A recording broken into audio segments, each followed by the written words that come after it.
DK ಏಟಿಗೆ ಪತರಗುಟ್ಟಿತ Siddaramaiah ಪಡೆ. ಸ್ವತಃ ಸಿದ್ದರಾಮಯ್ಯ ಕರೆ ಮಾಡಿ ಡಾಕ್ಟರ್ ಜಿ ಪರಮೇಶ್ವರ್ಗೆ, KN ರಾಜಣ್ಣಗೆ, HC ಮಹದೇವಪ್ಪಗೆ ಯಾರು ಡಿಕೆ ವಿರುದ್ಧ ಮಾತಾಡಬೇಡಿ ಅನ್ನುವ ಎಚ್ಚರಿಕೆಯನ್ನು ಕೊಡುವ ಹಾಗಾಯ್ತಾ DK ಶಿವಕುಮಾರ್ ತೆಗೆದುಕೊಂಡ ನಡೆ ಮತ್ತು ನಿರ್ಧಾರಗಳು. ಇದೇ ಕಾರಣಕ್ಕೇನ ರಾಜಣ್ಣ ಸೈಲೆಂಟ್ ಆಗಿದ್ದು, ಇದೇ ಕಾರಣಕ್ಕೇನ ಸತೀಶ್ ಜಾರಕಿಹೊಳಿ ಬೆಳಗಾವಿಯಲ್ಲೇ ಉಳ್ಕೊಂಡಿದ್ದು, ಇದೇ ಕಾರಣಕ್ಕೇನ ಡಾಕ್ಟರ್ ಜಿ ಪರಮೇಶ್ವರ್ ನಾನು ನನ್ನ ಕುರ್ಚಿಯನ್ನೇ ಬಿಡ್ತೀನಿ, ನನ್ನ ಹುದ್ದೆಯನ್ನೇ ತ್ಯಜಿಸ್ತೀನಿ ಅನ್ನುವ ಮಟ್ಟಿಗೆ ಸೈಲೆಂಟ್ ಆಗಿದ್ದು. DK ಅದೆಂಥ ರಣತಂತ್ರಗಾರ ಅಂದರೆ ಸೈಲೆಂಟಾಗಿ ಒಂದು ನಡೆಯನ್ನು ಇಟ್ಟಿದ್ದಕ್ಕೆ ರಾಜಕೀಯದ ಮಾಸ್ ನಾಯಕ ಸಿದ್ದರಾಮಯ್ಯ ಕಕ್ಕಾಬಿಕ್ಕಿಯಾಗಿದ್ದಾರೆ. DK ಶಿವಕುಮಾರ್ ಅಂಥದ್ದೇನು ಮಾಡಿದರು ಅಂದರೆ ಕೇವಲ ಒಂದೇ ಒಂದು ವೇದಿಕೆಯನ್ನು ಅಮಿತ್ ಶಾ ಅವ್ರ ಜೊತೆ ಶೇರ್ ಮಾಡಿಕೊಂಡಿದ್ದು. ತಮಿಳುನಾಡಿನ ಕೊಯಮತ್ತೂರಿನಲ್ಲಿ ಮಹಾಶಿವರಾತ್ರಿ ಕಾರ್ಯಕ್ರಮಕ್ಕೆ ಸದ್ಗುರು ಅವರಿಂದ ಆಹ್ವಾನ ಬಂತು. ಆಹ್ವಾನ ಬಂದಿದ್ದನ್ನು ಸ್ವೀಕರಿಸಿ ಹೋಗಿ ವೇದಿಕೆಯಲ್ಲಿ ಕೂತ್ಕೊಂಡ್ರು ಅಷ್ಟೇ. ಅಮಿತ್ ಶಾ ಜೊತೆಗೆ ಹೆಚ್ಚು ಮಾತಾಡಲೂ ಇಲ್ಲ. ಇದು ಗೊತ್ತಾಗಿದ್ದೇ ತಡ ಕಾಂಗ್ರೆಸ್ ಹೈಕಮಾಂಡ್ ಹೈ ಅಲರ್ಟ್ ಆಯಿತು. ಯಾಕಂದರೆ DK ಶಿವಕುಮಾರ್ ಇಲ್ಲಿ ಹೆಜ್ಜೆ ಇಟ್ಟಿದ್ದು ನೇರವಾಗಿ ರಾಹುಲ್ ಗಾಂಧಿ, ಮಲ್ಲಿಕಾರ್ಜುನ್ ಖರ್ಗೆ ಅವರ ವಿರುದ್ಧನೇ. ಇಷ್ಟಕ್ಕೂ ಕರ್ನಾಟಕದಲ್ಲಿ ರಾಹುಲ್ ಗಾಂಧಿ, ಮಲ್ಲಿಕಾರ್ಜುನ್ ಖರ್ಗೆ ಬಂದರೂ ಕೂಡ DK ಶಿವಕುಮಾರ್ಗಿರುವ ಶಕ್ತಿಯನ್ನು ಕಡಿಮೆ ಮಾಡೋಕ್ಕಾಗೋದಿಲ್ಲ ಅನ್ನೋದು ಕಾಂಗ್ರೆಸ್ಗೂ ಗೊತ್ತಿದೆ. ಸ್ವತಃ ಸಿದ್ದರಾಮಯ್ಯನವರೇ ಏಕಾಂಗಿಯಾಗಿ ಕಾಂಗ್ರೆಸ್ಸನ್ನು ಗೆಲ್ಲಿಸ್ಕೊಂಡು ಬರೋಕ್ಕೆ ಹೊರಟರೂ ಕೂಡ 20ರಿಂದ 30 ಸ್ಥಾನಗಳನ್ನು ಗೆಲ್ಲಿಸ್ಕೊಂಡು ಬರೋದು ಕಷ್ಟ ಅನ್ನೋದು ಕೂಡ ಗೊತ್ತಿದೆ.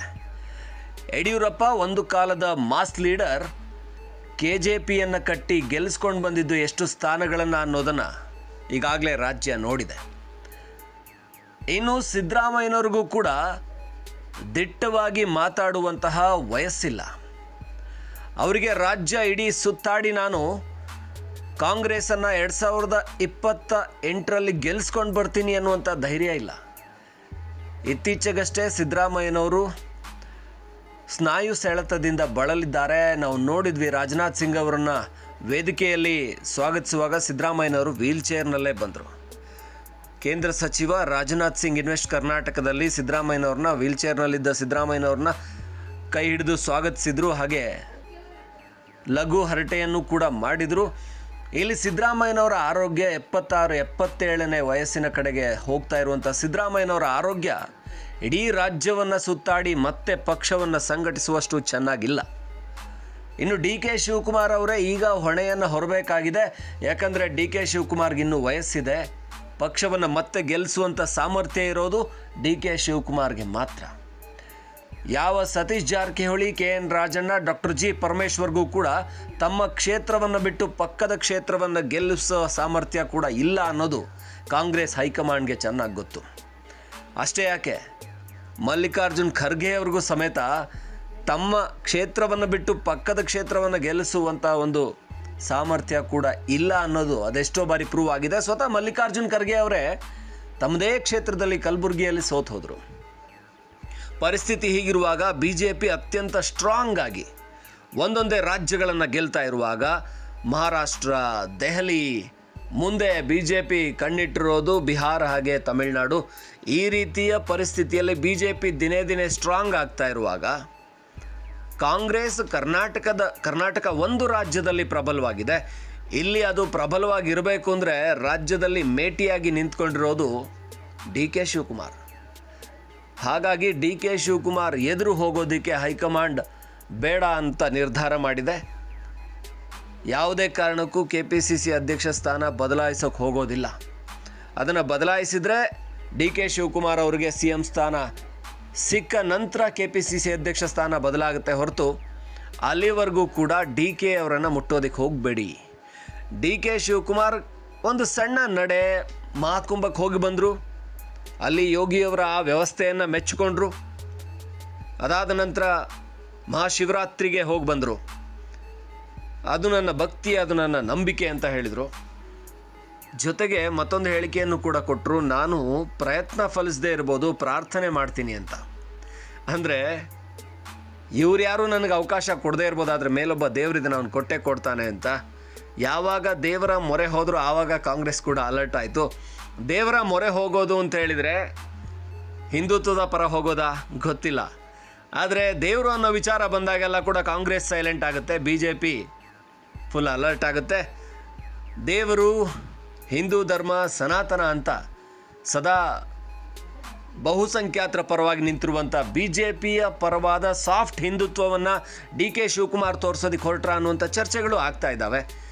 ಸಹಜವಾಗಿಯೇ ಕಾಂಗ್ರೆಸ್ ಯಾವುದನ್ನು ವಿರೋಧ ಮಾಡ್ಕೊಂಡಿದೆಯೋ ಅದನ್ನೇ DK ಶಿವಕುಮಾರ್ ಅವರು ಅಪ್ಪಿಕೊಳ್ಳೋದಕ್ಕೆ ಹೊರಟ್ರ. ಹಾಗಾದರೆ ಯಾರು ಮುಸಲ್ಮಾನರು ನನ್ನ ಬ್ರದರ್ಸ್ ಅಂತ ಹೇಳಿದರು ಅದೇ DK ಶಿವಕುಮಾರ್ ಈಗ ಕುಂಭಮೇಳ ಮಹಾಕುಂಭದ ಜೊತೆಗೆ ಮಹಾಶಿವರಾತ್ರಿಗೆ ಬೇರೆ ಹೋದರು ಅಂದರೆ ಯಾಕೋ ನಾವು ನಮ್ಮ ನಾಯಕರನ್ನು ಸೈಲೆಂಟಾಗಿರಿಸೋದು ಒಳ್ಳೆಯದು ಅಂತ ಸಿದ್ದರಾಮಯ್ಯನವ್ರಿಗೆ ಅನಿಸಿದೆ. ಹಾಗಾಗಿ KN ರಾಜಣ್ಣಗೆ ಸುಮ್ಮನಿರಬೇಕು, ಇಲ್ಲಾಂದರೆ ಇರೋದನ್ನು ಕೂಡ ಕಳ್ಕೊಂಡ್ಬಿಡ್ತೀಯಪ್ಪ, ನೀನು ಸುಮ್ಮನಿರು ಅಂತ ಹೇಳಿ ಸುಮ್ಮನಿಸ್ತಿದ್ದಾರೆ. ಸ್ವಲ್ಪ ದಿನದ ಮಟ್ಟಿಗೆ ಸುಮ್ಮನಿರು, ಆಮೇಲೆ ನೋಡೋಣ ಅಂಥೇಳಿ. ಅದರ ಜೊತೆಗೆ ಮಾತಾಡ್ತಿದ್ದಂಥ ಬೇರೆಯವರು ಕೂಡ ಸ್ವಲ್ಪ ಸೈಲೆಂಟ್ ಆಗಿದ್ದಾರೆ. ಖರ್ಗೆ ಅವರು ಹೇಳಿದ್ದಾರೆ ನಾವು ಮಾತಾಡೋದಿಲ್ಲ, ಅದು ಹೈಕಮಾಂಡ್ ನೋಡ್ಕೊಳ್ಳುತ್ತೆ ಅಂತ ಹೇಳುವ ಮಟ್ಟಿಗೆ ಕಾಂಗ್ರೆಸ್ನ ನಾಯಕರುಗಳು ಗಪ್ಚುಪ್ಪಾಗಿದ್ದಾರೆ.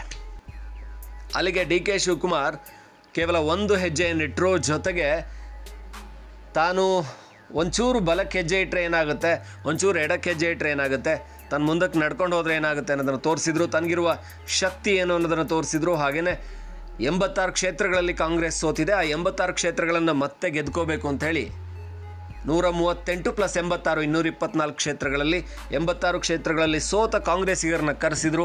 ನಿಮ್ಮ ಕ್ಷೇತ್ರಕ್ಕೆ ಏನು ಕೊಡಬೇಕು, ಏನು ಮಾಡಬೇಕು ಅದನ್ನು ಮಾಡಿದರೆ ಮತ್ತೆ ಗೆಲ್ಲಬೇಕು ನೀವು, ಹಾಗಾಗಿ ಆ ಕ್ಷೇತ್ರ ಕೆಲಸ ಮಾಡಿ ಅಂತ ಅವರಿಗೆ ಈಗಾಗಲೇ ಅಂದರೆ ಇನ್ನು 3 ವರ್ಷ ಮೊದಲೇ ಕಾಂಗ್ರೆಸ್ಸನ್ನು ಮುಂದಿನ ಚುನಾವಣೆಯಲ್ಲಿ ನಾನೇ ನಾಯಕತ್ವ ತಗೊಂಡು ಗೆಲ್ಲಿಸ್ತೀನಿ ಅನ್ನುವಂಥ ಭರವಸೆಯ ಮಾತುಗಳನ್ನು ಆಡಿದರು.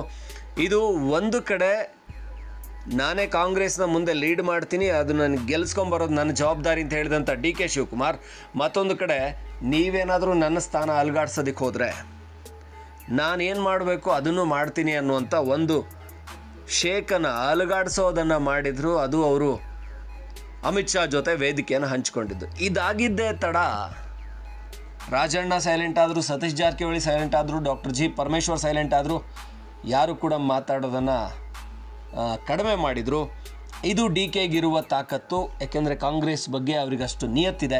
ಇನ್ನು DK ಶಿವಕುಮಾರ್ ಯಾವ ಕಾರಣಕ್ಕೂ ಮಲ್ಲಿಕಾರ್ಜುನ್ ಖರ್ಗೆ ಅವರನ್ನು ಹಾಗೆ ರಾಹುಲ್ ಗಾಂಧಿ ಅವ್ರ ಬಗ್ಗೆ ಅಷ್ಟೊಂದು ತಲೆ ಕೆಡಿಸ್ಕೊಳ್ಳಲ್ಲ. ಯಾಕಂದರೆ ಅವರಿಗೆ ಸೋನಿಯಾ ಗಾಂಧಿ ಇರೋರಿಗೂ ಕೂಡ ನೇರವಾಗಿ ಸೋನಿಯಾ ಗಾಂಧಿ ಅವರ ಮಾತೇ ನಡೆಯೋದು ಇವತ್ತಿಗೂ ಕಾಂಗ್ರೆಸ್ನಲ್ಲಿ ಅನ್ನೋದು ಗೊತ್ತು. ಇತ್ತೀಚೆಗಷ್ಟೇ ಸೋನಿಯಾ ಗಾಂಧಿ ಅವರ ಆರೋಗ್ಯ ಹದಗೆಟ್ಟಿತ್ತು. ಅವ್ರು ಚೆನ್ನಾಗಿರೋವರೆಗೂ ಕೂಡ ನನಗೊಂದು ಶ್ರೀರಕ್ಷೆ ಇದ್ದೇ ಇರುತ್ತೆ, ನನಗೆ ಆಶೀರ್ವಾದ ಇದ್ದೇ ಇರುತ್ತೆ ಅನ್ನೋದು DK ಶಿವಕುಮಾರ್ ಅವ್ರಿಗೆ ಗೊತ್ತು. ಯಾಕೆಂದರೆ ಅವರು ರಾಹುಲ್ ಗಾಂಧಿ ರಾಜಕೀಯಕ್ಕೆ ಬರೋದಕ್ಕಿಂತ ಮೊದಲಿಂದ ಸೋನಿಯಾ ಗಾಂಧಿ ಅವರ ಜೊತೆಗೆ ಅವರ ಒಂದು ಒಡನಾಟ ಇದೆ, ರಾಜ್ಯದಲ್ಲಿ ಒಬ್ಬ ನಾಯಕನಾಗಿ ಬೆಳೀತಾ ಇದ್ದಾನೆ ಅನ್ನುವಂಥ ಆಶೀರ್ವಾದ ಕೂಡ DK ಶಿವಕುಮಾರ್ ಅವ್ರಿಗಿದೆ. ಹಾಗಾಗಿ DK ಶಿವಕುಮಾರ್ ತಾನು ಏನು ಮಾಡಬೇಕೋ ಅದನ್ನು ಮಾಡಿ ಮಲ್ಲಿಕಾರ್ಜುನ್ ಖರ್ಗೆ ಅವ್ರಿಗೂ ಹಾಗೆ ಹೈಕಮಾಂಡ್ಗೂ ಹಾಗೆ ರಾಜ್ಯದಲ್ಲಿರೋ ಸಿದ್ದರಾಮಯ್ಯನವ್ರಿಗೂ ಕೂಡ ನೀವು ಬಜೆಟ್ ಮಾಡ್ತಾ ಇದ್ದೀರಾ, ಬಜೆಟ್ ಮಾಡ್ಕೊಂಡು ಸೈಲೆಂಟಾಗಿರಿ.